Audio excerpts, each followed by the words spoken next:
Donald Trump's sudden interest in soccer, and specifically the U.S. joint hosting bid for the 2026 World Cup, doesn't appear to be going away, and what the American president may consider attempts to help the cause could wind up turning into a diplomatic own goal.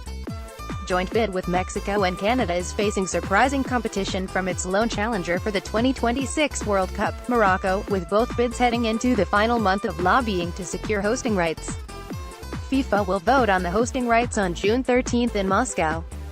Issues with Morocco's bid, from concerns about the construction of costly new stadiums destined to become white elephants, to questions about the country's laws against homosexuality, appeared likely to give the edge to the North American bid heading into the final weeks.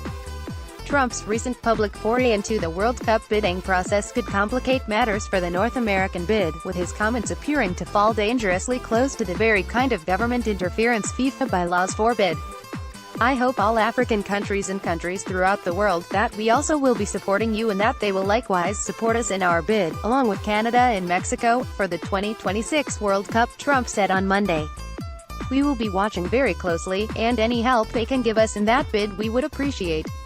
Trump's comments, which came during a joint White House press conference with Nigerian President Muhammadu Buhari, followed a tweet last Thursday in which Trump issued a thinly veiled threat against those who wouldn't support the U.S.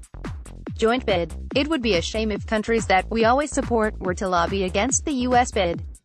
Why should we be supporting these countries when they don't support us, including at the United Nations? Trump's tweet read in part, Trump's clumsy attempt at exerting some influence into the bidding process is a bit misguided considering the voting is handled by the soccer governing bodies of the voting nations, and not by those nations' governments.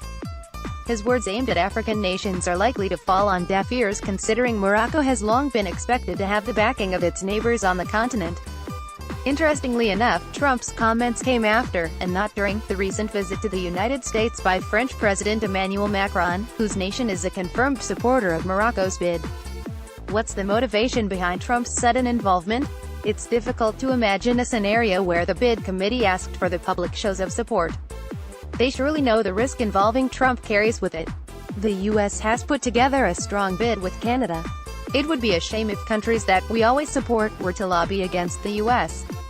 bid. Why should we be supporting these countries when they don't support us, including at the United Nations? Donald J. Trump, at Real Donald Trump, April 26, 2018. Perhaps Trump's interest is as simple as seeing an opportunity to secure some political points with very little actual investment. By jumping in the way he can capitalize on whichever outcome takes place in Russia in June. If the U.S. joint bid is chosen, Trump will most assuredly take credit for helping secure the necessary support. And if the U.S. joint bid is defeated by Morocco, Trump will use the defeat as ammunition to go after any Morocco-supporting countries he wants. Trump's policies and rhetoric since becoming president, from the highly criticized legislation banning visitors from several Muslim-majority countries, to his reported critical comments of African countries, have not helped the perception of the United States around the world. This was a concern of U.S. soccer officials even before a decision to bid on the 2026 World Cup was made. I think the world's perception of the United States is affected by who's in the White House, yes, and so it has some bearing, sure, former U.S. soccer president Sunil Gulati said in 2016, when Trump was a presidential candidate, "We're going to bid for a World Cup if we think we're going to be successful." I think whether we can be successful in a World Cup bid, or LA in an Olympic bid, is affected by the world's view of our leaders. And not just the leaders of the Soccer Federation, U.S. Soccer's decision to join forces with Mexico and Canada was believed to be brought on, at least in part, by a desire to show a more inclusive front in an effort to counter any negative effects of Trump's policies and how they affected worldwide perception of the United States.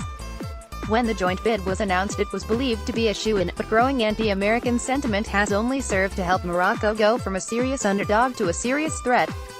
This will be a tough battle, Gulati said of the bid process. This is not only about our stadiums and our hotels and all that. It's about perceptions of America, and it's a difficult time in the world.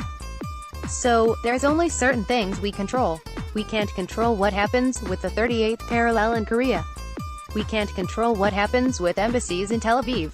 We can't control what happens with climate change accords. We do the best we can. We have the support of Washington. We'll now have to go out and convince what will eventually be 104 voters to vote for us.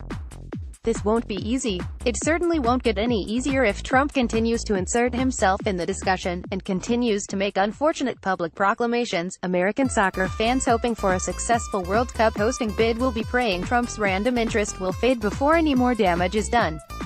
As for those involved with the actual bid, it is a safe bet they will be sure to remind prospective voters that, while Trump is the U.S. president now, he won't be in charge in 2026.